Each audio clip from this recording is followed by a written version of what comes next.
Boa noite, sejam bem-vindos a mais um programa Sucesso com Deus.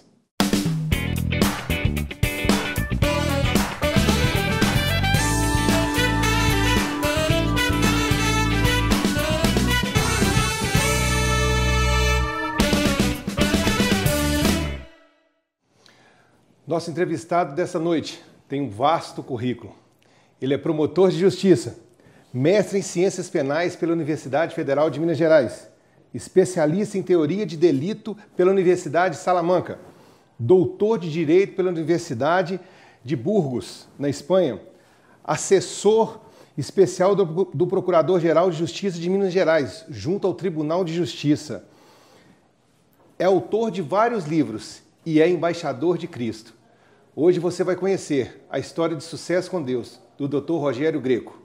Dr. Rogério, primeiro eu quero te agradecer por ter aceitado o convite. É um prazer tê-lo aqui em nosso programa. Nós ficamos muito felizes em recebê-lo aqui. É um prazer todo meu, pastor. Que bom. Dr. Rogério, eu tive o prazer, de conhecer o senhor aqui na igreja. A gente sabe um pouco da sua história. Eu estava até comentando com as meninas, dos meninos antes, que se eu fosse relatar o seu currículo todo aqui, nós ficaríamos o programa todo falando, de tudo que você faz, esse currículo, esse vasto currículo que você tem. Eu queria te perguntar agora, quando que foi que surgiu esse desejo, essa vontade de ser um procurador de justiça? Pastor, minha história assim, com direito é muito engraçada, porque eu entrei na faculdade com 17 anos, eu sou carioca, e eu posso dizer que eu sou um vocacionado assim, pelo direito, porque o meu único motivo, na verdade, para fazer o vestibular para direito é porque eu não caía em matemática. Então, assim... Olha só! Porque eu era péssimo em matemática e foi aí que eu comecei a fazer direito.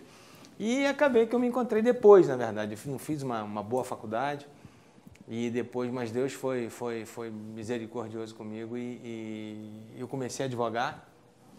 Não foi bem sucedido na advocacia porque quem quer procurar um menino de 21, 22 anos para... Você já formado na universidade. Eu sou o único formado da minha família. Então, assim, sem tradição nenhuma com o escritório de advocacia. Então, era muito, muito difícil. Então, a minha única alternativa foi fazer concurso. E o engraçado é que quando eu comecei a fazer concurso, eu tinha perdido o hábito de estudar. E eu não era convertido, não conhecia a palavra de Deus. Mas nos meus momentos, assim, de oração, de conversar mesmo com Deus do meu jeito, eu ficava assim, Deus, me dá força de vontade para estudar. Eu quero acordar de manhã e ter vontade para estudar. Sabe, eu preciso estudar. E quem conhece a sua história, o seu currículo, fala assim, aquele ali sempre gostou de estudar. Não, foi nada disso não. E assim, mas Deus mudou isso, sabe, pastor? E assim, acabou que eu me transformei num viciado em estudos. Então, quando eu comecei a estudar para concurso, eu estudava 12, 14 horas, assim, com a maior facilidade. Eu me lembro que eu morava com a minha mãe ainda, minha mãe era viva, e não tinha como, assim, deixar de estudar. Então, eu estudava Natal, Carnaval, aniversário, Ano Novo, todas as datas, não tinha data feriado para parar de estudar. Minha mãe ficava apavorada, tadinha, ela batia na porta do meu quarto, Rogerinho, para de estudar. Eu falei, não, mas não posso, tem que passar. E, graças a Deus, acabou que eu tive sucesso e passei no concurso. E quando foi, assim, a idade, como é que foi a sua conversão? A minha conversão faz aproximadamente uns 18 anos, mais ou menos. E a Fernanda, minha esposa, ela a gente estava querendo engravidar, essas coisas, ela encontrou com a prima dela aqui em Belo Horizonte, e acabou que a prima fez um convite para ela vir numa igreja evangélica, e eu demorei a vir, uns 3 meses depois da Fernanda, e engraçado que quando eu quis ir, a Fernanda já não queria mais que eu fosse. Porque a igreja que a gente congregava era muito pequenininha, uma igreja assim, abençoadíssima. Só que era aquela igreja assim, muito pentecostal. E todo mundo gritando, glória a Deus, e se abraçando. E eu sou um camarada assim, muito, muito tímido, sabe, pastor? Então, por mais que eu não fale... Parece, né? Não parece, mas sou muito, muito tímido, muito, muito. E aí a Fernanda ficou com medo de eu chegar na igreja e não gostar, e os irmãos me abraçando, e ficar gritando, aleluia, e cantando. E quando eu entrei na igreja e eu vi aquele povo todo diferente lá, mas assim... Você já sentiu algo diferente? Aí eu já me apaixonei e já falei, não, aqui que é o meu canto. Mas você imaginava chegar onde você chegou? Nunca. Nunca. Almejar. Nunca almejei, nunca pensei. Eu sou de uma família assim bem humilde, sabe, pastor? Então, os meus amigos assim que moram ainda no Rio são todos de classe média, não tem esse negócio de classe média baixa. Então, eu me lembro que muitas vezes eu ia para a praia no Rio sem o dinheiro da ida e da volta. Eu ia contando com calote no ônibus na ida e na volta de descer. É mesmo? Então, assim, e às vezes eu fico olhando e falo, Deus, o que o Senhor fez comigo? Porque, assim, eu vejo os meus amigos e falo, assim, é um milagre, eu estar aqui, as coisas. Quando eu vou nesses congressos, nesses eventos, pastor, literalmente, eu já falei para todo tipo de público. Eu já falei para ministros, já falei para estudantes universitários. E assim, eu fico pensando, falando, meu Deus, eu tenho hoje um grande amigo meu, que foi meu colega de faculdade, o Marcos Belize, que é ministro do Superior Tribunal de Justiça. De vez em quando eu vou no STJ, a gente fica conversando, eu falo, tá vendo, Marquinhos, na nossa época de faculdade, a gente fica relembrando assim, sabe, as coisas, falando, pô, jamais a gente pensava que podia... Mas dentre, né, essa caminhada sua, qual foi a maior dificuldade? Pastor, eu acho que as coisas foram acontecendo. Eu acho que se a gente quer realmente ter sucesso, a gente quer ser bem-sucedido, você tem que fazer a sua parte. Com certeza. Eu acho que primeiro você tem que ter um projeto, um propósito de Deus para a vida de cada um de nós, mas não adianta que não se faz nada deitado na cama. Exatamente. Então, isso tudo precisa de um esforço, precisa de um sacrifício. O senhor mesmo falou do currículo, né? O currículo ele se constrói. Então, uma pessoa não tem um currículo assim, quero ter um currículo. Exatamente. As coisas vão acontecendo. Então, né, só de pós-graduações, lato sensu, no exterior tem 3. Então, fora uma pós-graduação lato sensu aqui, mestrado, doutorado, vou fazer agora um pós-doutorado. Então, assim, a gente não pode parar. Então, quando eu comecei a escrever, e hoje eu tenho mais de 20 livros escritos nessa área de direito, e são livros, assim, bem encorpados, livros com 1.200 páginas, 800 páginas. Então, os meus filhos ficam, como é que você escreve? Como é que você escreve isso? Não sei o quê. Acaba se transformando num vício, mas isso tem um preço, né? Tem. Então, O que eu costumo dizer, doutor Rogério, que assim, não existe sorte. A pessoa tem que estar preparada para a oportunidade. É verdade. Né? Você é um homem hoje preparado. Uhum. Como, por exemplo, eu fico deslumbrado com a sua palestra. Eu já tive o prazer de assistir, eu te conheci até vendo uma palestra, assistindo uma palestra sua aqui na igreja. Uhum. Então eu fico assim, o que você passa para o público, passa para essa mensagem sua, realmente assim, é de um homem preparado. E as pessoas hoje querem alcançar, fazer algo, alcançar o sucesso, e é por sorte, sem se preparar. Como que você vê isso, assim, essa juventude que está aí hoje, como que você vê isso? Pastor, eu fui professor de curso preparatório para concurso durante muitos anos. E, para o senhor ter uma ideia, por exemplo, um concurso do nível do Ministério Público, da magistratura, de uma polícia, se inscrevem 5 mil, 6 mil candidatos, passam 20, passam 10, já teve concurso que não passou ninguém. Por que isso? Por que você tem 5 mil candidatos, todos bacharéis em direito, todos formados, e passam 20 só de 5 mil? Alguma coisa está acontecendo. E é isso que eu tentava passar para os meus alunos. Quem tiver na média, vai ficar na média a vida inteira e não vai ser reconhecido. Então você tem mediano, que... né? Não adianta, o mediano não vai para lugar nenhum. Exatamente. Então você tem que sobressair. Então, por exemplo, se o seu computador deu um problema, você fala, vou ligar para fulano, que aquele é o cara do computador. É assim que funciona. Exatamente. Então, você quer ser um bom advogado, um advogado de sucesso, você tem que sobressair, não tem jeito, porque advogado tem os milhares. Então, tá todo mundo passando fome? Tá todo mundo no padrão, tá todo mundo na média. Exatamente. Então, agora, para você passar essa linha, isso tem um esforço, né? Isso tem um preço, né? Tem um sacrifício. Tem um sacrifício. Essas coisas, assim, eu venho aprendendo, né? Nessa caminhada, eu falo, caminhada com relação ao trabalho, com relação à igreja, para você ser uma pessoa diferenciada, um homem diferenciado, você tem que se dar o máximo possível e tem que fazer o melhor. Eu nunca esqueço uma frase do pastor Jorge. Seja o melhor no que você estiver fazendo. Porque mesmo se ninguém vê, Deus vê e te honra por isso. É verdade. Então eu vejo isso e assim, tento colocar isso na minha vida. Tem uma frase lá do Bop do Rio que é muito interessante. Rogério, espera só um pouquinho que nós vamos para um breve intervalo e já voltamos.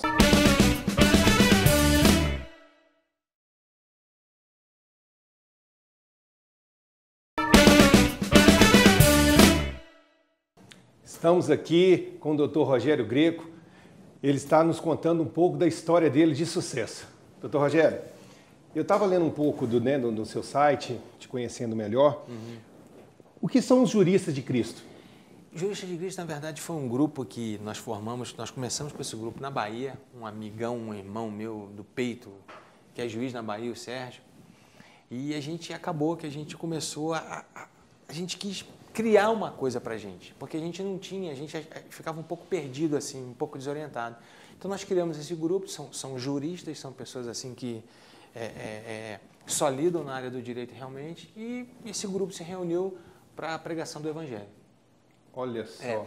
E eu tenho nos meus livros, pastor, assim, é engraçado essa história do livro, né? Que quando eu comecei a escrever, o nosso irmão William Douglas, que é o dono da editora, né? Assim, que eu tenho os meus livros todos, o William é um irmãozão querido do peito, e o William me convenceu a escrever pela editora. Eu não queria escrever pela editora. O William estava no comecinho da editora Ímpetus, isso já há uns 15 anos mais ou menos. Eu não queria, porque eu achava que era um pouco de exploração, porque o meu pai, ele editava, eu sabia como editar as coisas. E eu via que o lucro que as editoras tinham era muito grande. Só que hoje que eu conheço, eu vejo que não era da forma que eu pensava, porque tem uma despesa muito grande, uma estrutura muito forte. E o William, eu acabei editando com ele, e foi a melhor coisa que eu fiz.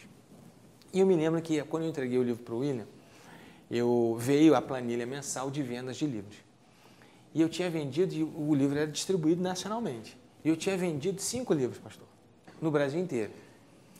Eu peguei aquele negócio de 5 livros, eu peguei aquela planilha e botei, glória a Deus, obrigado, Senhor, 5 livros no Brasil. O senhor sabe quantos livros eu já vendi hoje, pastor? Quanto? Aproximadamente 700 mil livros. É mesmo? Então, assim, é uma coisa que eu aprendi a não murmurar. Então, assim, sabe, Deus tem sempre um propósito, um projeto pra gente. Então, eu vejo Deus como pai mesmo, sabe? Assim, quando você entrega um presente pro seu filho, por exemplo, entregou uma bobajada, você comprou um brinquedinho barato de R$5 de camelô, e o menino vibra com aquilo, você fica doido com aquele brinquedo, a vontade que a gente tem é de dar mais. Aí você pega um presentaço, né? Você pega um videogame de última geração, entrega, o menino não liga, você dá vontade de nunca mais dar nada. Exatamente. É desse jeito. Eu acho que Deus trabalha muito assim com a gente, sabe? Acho que Deus faz essas provas, esses testes. E eu fiz meio que uma chantagem com Deus, porque em cada livro meu eu tenho uma nota introdutória que é uma nota de evangelismo. E assim, esse livro já chegou a quase 700 mil pessoas. Então, não digo que as 700 mil pessoas leram a nota, mas pelo menos umas 500 mil pessoas já leram essa nota. E tem oração de entrega, tem tudo. Então, assim, esses livros, claro, e as pessoas até estranham um pouquinho com o livro de direito. No começo tem porque cada nota introdutória eu conto uma passagem diferente, mas ligada um pouquinho ao direito. Eu falo um pouquinho de Davi, eu falo um pouquinho de José, eu vou falando umas histórias. Entendo. E no finalzinho tem uma oração de entrega. E assim, Deus tem feito maravilhas. Ontem mesmo eu estava no evento, eu fui dar uma palestra em Betim, na Universidade de Betim, e veio um policial militar me procurar e chegou para mim e falou assim, pô, Rogério, queria te agradecer pela sua nota do livro. Eu falei, pô, obrigado, mas assim... Ele falou, não, eu estava numa fase muito difícil, eu estava numa depressão muito profunda. E eu li a nota e foi aquilo que me tirou da depressão, aquilo que me fez querer caminhar, ir para frente, acreditar que Deus estava comigo. Então, é assim, as coisas vão acontecendo naturalmente. E deixa eu te perguntar, uma coisa que é curiosidade, eu acho que de todos, principalmente no seu meio, do que você convive, como é lidar com que você tem os princípios bíblicos. Claro. E você tem a lei. Onde você trabalha com, né? Você é perseguido por isso, você já teve que tomar alguma decisão, né, baseada biblicamente, você sabe não, e pastor, você já foi perseguido por isso ou não? Não, nunca, muito pelo contrário. Eu até, assim, os estudantes universitários que são irmãos nossos em Cristo, muitas vezes me mandam e-mails, falam, poxa, Rogério, como é que você consegue conciliar? Eu tenho 27 anos de Ministério Público. Desses 27, pelo menos 25, trabalhando ininterruptamente no crime. Então, os irmãos me mandam assim, Rogério, como é que dá para conciliar você como trabalhando na área penal e sendo crente, sendo evangélico? A conciliação é perfeita, não tem problema nenhum. Então, assim, inclusive a palavra de Deus está cheia de leis, véio. Então, e consequências, e condenações, e penas, tem tudo. Então, assim, a gente aplica normalmente não tem conflito de identidade nenhum, muito pelo contrário. E principalmente nós do Ministério Público, a gente atua de acordo com a nossa consciência. O pastor Jorge falava, uma pregação dele, que ele falava assim, se Deus permitisse que eu fosse Deus um dia, aí ele começou a falar, você já imaginou quantas pessoas você ia matar? Quantas pessoas você ia condenar? Eu fico pensando nisso. O seu trabalho, o que você já viu nessa caminhada sua, já. Como é que é lidar com isso? O senhor ter esse princípio, o senhor ver essas coisas acontecendo, o que você acha disso tudo? Assim, a minha vontade é de querer ajudar, de querer resolver, de tentar melhorar a situação das pessoas. Por exemplo, eu lido muito com o sistema prisional. Inclusive, a minha tese de doutorado foi sobre o sistema prisional. E o que a gente vê dentro do sistema, pastor, é um absurdo. É um absurdo. Então, assim, a gente vê as pessoas que foram condenadas, praticaram uma infração penal, mereciam ser condenadas realmente, mas são jogadas igual gado no curral. É assim. Então, o que a gente tem que entender é que quando o Ministério Público atua, ele atua em benefício da sociedade, não é perseguindo, não é querendo punir, muito pelo contrário. A gente acusa, a gente faz com que a pessoa vá para a cadeia, mas na cadeia a gente cuida dela também. Então, o que a gente quer é que a pessoa, no fundo, melhore. Eu assisti um programa que é a prisão dos Estados Unidos. Engraçado que eu me interessei por isso, tem um tempo, comecei a ver vários programas desses. O nosso sistema prisional é muito falho. Horrível, horrível. Lá nos Estados Unidos você vê que tem uma recuperação, tem um trabalho, tem uma... Pastor, tem e não tem ao mesmo tempo, porque o sistema americano ele é muito duro. Na verdade, ele é um sistema quase que 100% punitivo. Então, ele quer o pagamento do mal pelo mal. Por mais que o sistema prisional assim funcione, as penitenciárias, o sistema prisional como um todo, eles não têm esse perfil que tem o nosso sistema aqui, que é um horror. Então, por exemplo, aqui a gente tem a coisa da superlotação prisional, que é um absurdo. Então, já houve épocas aqui no Brasil de uma cela caber 35 pessoas e ter 230. Você já viu isso? Já.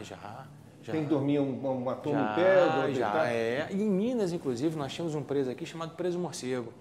Preso morcego era aquele preso que, por falta de dormir, de espaço para dormir, deitado no chão, nem beliche, nada disso não, mas por falta de dormir deitado, ele dormia amarrado na grade ou dormia na rede. Então, assim, e o Estado não liga para isso. O Estado assim, é negligente, o Estado é omisso, o Estado não está nem aí, não está nem preocupado com o preso. Então, é muito complicado. E o Ministério Público tem um papel importante nisso, sabe, pastor? Porque a gente entra com ações contra o próprio Estado, tentando resolver esses problemas. Eu falo assim, a visão que você tem a visão, né, realmente da lei, o que pode ser feito, o que não pode, mas ao mesmo tempo eu tenho certeza, você pede direção a Deus. Com certeza. E claro. isso eu acho que, eu tenho certeza que é um diferencial que você tem. E até a forma da gente olhar o processo é diferente também, sabe, pastor? Então a gente sabe que do outro lado ali tem um ser humano. Então não é denunciar, querer prender por prender a todo custo, não funciona dessa forma. Você tem compaixão das pessoas? Tem, claro que tem, claro que tem. Você e a maioria, assim, a gente fala que em todo lugar, seja corporação ou seja algum âmbito de trabalho, a gente tem as pessoas ruins, as pessoas boas, né? Qualquer lugar. E como a gente vê, né, os próprios, não sei se o policial está tão passando por tanta dificuldade quando pega um bandido, né, assim, é muito ódio, sabe, assim, eles tratam eles, igual você falou, de uma violência muito grande. Hoje mesmo, pastor, a gente até conversava antes da nossa gravação, hoje mesmo um policial do BOP morreu e 3 foram feridos. Então, assim, isso acontece todo dia no Rio, isso tem acontecido no Brasil inteiro. Então, e a violência, ela está má. No sistema prisional, por exemplo, hoje em dia a coisa mais comum do mundo é decapitação, esquartejamento, crucificação, empalação. Então, hoje isso no sistema prisional, assim, parece que os presos, eles perderam 100% a sensibilidade. Então, imagina, de um lado você tem presos dessa forma, do outro você tem agentes penitenciários que lidam com os presos todo dia. É um confronto, é difícil. Não, com certeza. Não é fácil, não. Nós vamos para um breve intervalo e já voltamos. Não saia daí.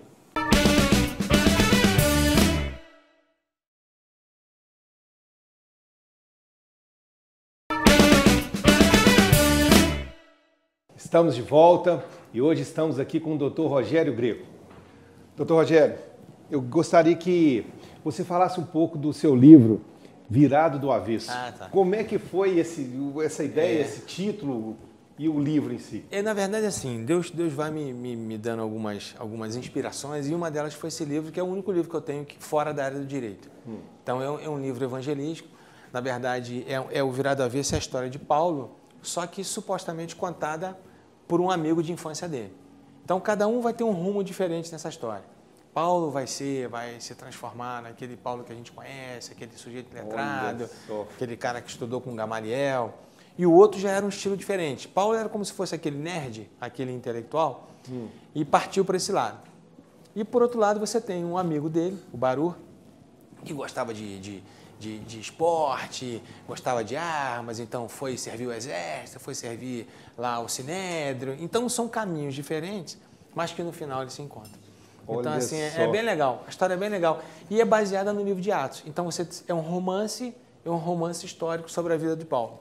Entendi. Então, narrado por esse suposto amigo dele. E quando você escreveu esse livro, teve algum impacto perante ao seu convívio, né? O meio jurídico, você fala? O meio jurídico. Não, assim, não. A turma já me conhece, sabe que eu falo de Deus mesmo e não tem tempo ruim, eu não sou crente 007. Então, olha assim, então as pessoas, sabe, e no final das contas, elas querem ficar perto daquelas pessoas que têm Deus. É o que eu falo que é o diferencial. A nossa sociedade, né, vamos dizer assim, eles têm uma barreira. É o crente, aquilo é o evangélico, né, que somos conhecidos assim. Mas quando nos conhece e vê o que, né, eu falo assim, o diferencial da nossa vida é Deus que faz. Com certeza. E o testemunho nosso fala mais alto. Com certeza. Para as pessoas. E quando ele vê um testemunho seu, por exemplo, fala assim, não, eu quero servir aquele Deus que ele serve. Tem algo diferente ali, porque você só não é um procurador, você não é um autor de livro, você tem algo diferente. É verdade, pastor. E as pessoas com certeza veem isso, né? E é bem legal assim, no começo, assim que eu me converti, a gente ficava um pouco, sabe assim, ressabiado, recém-convertido. E eu me lembro quando eu fui promovido a procurador de justiça, aconteceu uma coisa muito engraçada, porque todo mundo faz o discurso, nós fomos 3 promovidos. E eu fui um desses 3. E aí é uma solenidade assim, muito formal, sabe? Vem muitas autoridades, vem governador, representante disso, aquilo, outro, tal. É muito prestigiada essa solenidade dessa promoção. E eu fiz um discurso rápido, um discurso curto, falando assim de um amigo muito especial que eu tinha. E veio um amigo meu do Rio prestigiar, o meu colega, que foi meu colega de escritório, estava o meu pai. E eu comecei a falar nesse discurso desse meu amigo, que desde o começo ele me acompanhava, chorava comigo e estava sempre comigo em todos os momentos. E fui falando. Engraçado que esse meu amigo começou a se emocionar, achando que era com ele. E no final que eu falei que esse meu amigo era Jesus. Então, assim, e a turma ficou meio impactada assim, com aquilo que eu falei, sabe? E honrei assim ao Senhor, porque eu sabia que eu não tinha condições de estar naquele lugar se não fosse Ele. Exatamente. E aí as pessoas ficaram meio assim, sabe? Ué, que eu... E isso, né, o que a gente vê, não é toda pessoa que faz isso. Porque reconhecer que Deus é que nos dá todas as coisas, porque na Bíblia tem, Deus exalta e Deus diminui. Deus dá e Deus tira. Verdade. Deus põe e Deus Com tira. certeza. Né? Então eu fico vendo assim, pessoas que alcançam sucesso e que esquecem de Deus. É verdade. Entendeu? Mas hoje a gente pode ver, né, plenamente o que, né, a forma de você lidar, né, de passar isso pra gente, como você expõe mesmo que assim, se eu cheguei até aqui é por causa de Deus. Com certeza absoluta, pastor. Eu não tinha assim, eu fazendo uma retrospectiva daquilo que eu era, dos meus colegas de infância, da nossa infância, da nossa adolescência. Minha adolescência foi muito complicada. Sabe assim, ser adolescente no Rio é complicado. É complicado, né? A gente estava conversando isso. É muito difícil. Então a gente só andava em bando, sabe? Era só grupo, a gente só fazia coisa errada. Se eu estou vivo hoje é pela misericórdia de Deus. Então, assim...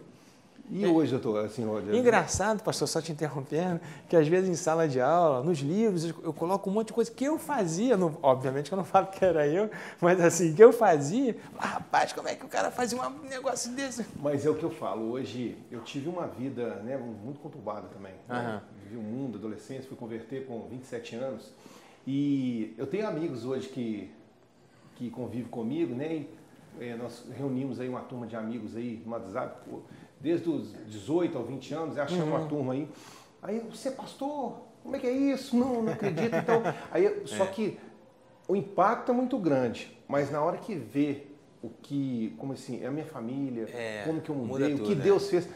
Eu tenho certeza que isso acontece com você. Com certeza. E hoje para você, o que é sucesso? O que para você falar assim, ó, sucesso para mim, o que é sucesso para você?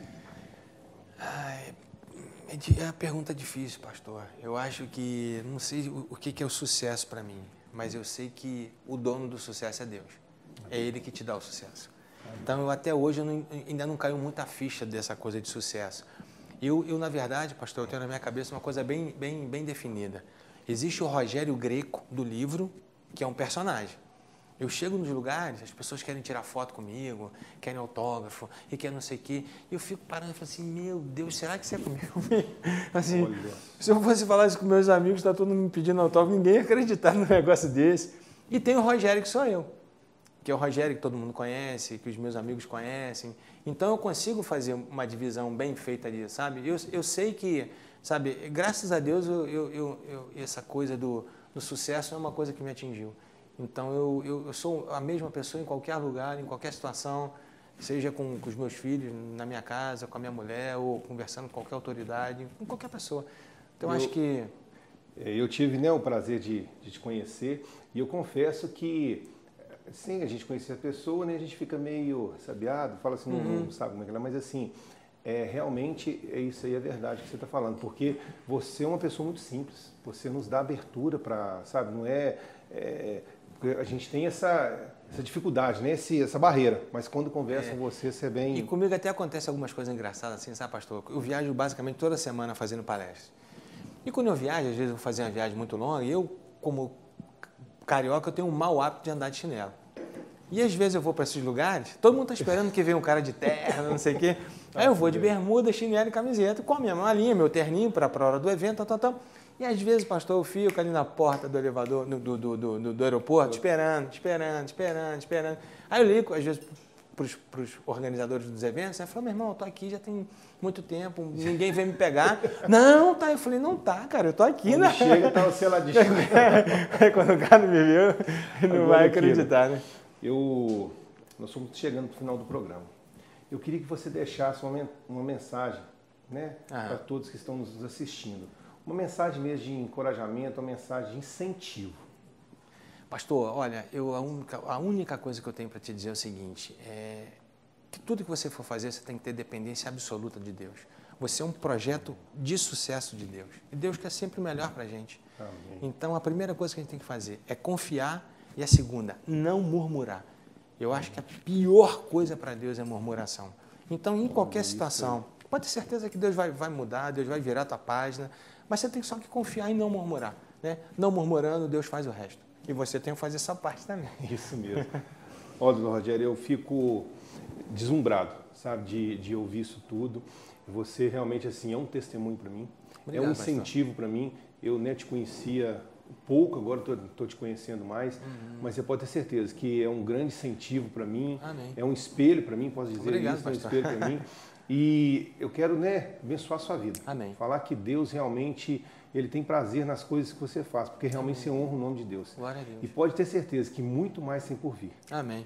E eu quero falar para todos vocês, da mesma forma que o doutor Rogério falou, dependência de Deus.